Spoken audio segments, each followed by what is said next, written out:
Une plaque certes mince, mais dont le cocktail chimique est utilisé pour créer les semi-conducteurs permettant aux ordinateurs de fonctionner.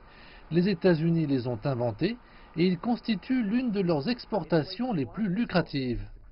Les plaques comme celle-ci sont utilisées pour créer des micropuces pour à peu près n'importe quel type d'appareil auquel on peut penser, même pour la caméra avec laquelle nous tournons ce reportage.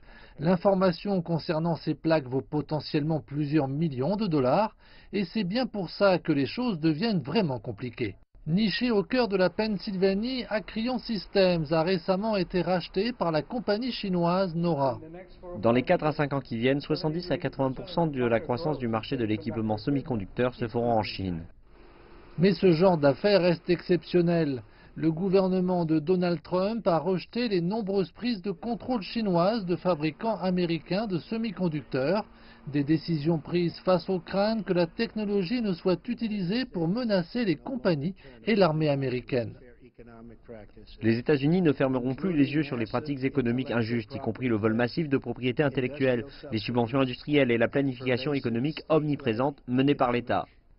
De son côté, la Chine affirme qu'elle combat le vol de propriété intellectuelle. Quant à Nora Acrion, elle évite les tensions qui menacent constamment les plus grandes économies du monde d'une guerre commerciale. Notre équipement n'est en aucun cas une menace pour la sécurité nationale d'un pays. La plupart de nos concurrents appartiennent à des étrangers. Ces concurrents vendent leur matériel à tout le monde, que ce soit aux États-Unis, en Europe ou en Chine et partout ailleurs dans le monde où il existe un marché pour les semi-conducteurs. Mais en ce qui me concerne, la politique n'a pas lieu d'être. Mais si la fusion Nora Acrion se déroule pour le mieux, la dynamique commerciale peut être fragile. Après une forte hausse des investissements américains, les acquisitions chinoises ont chuté de manière spectaculaire au cours de l'année dernière.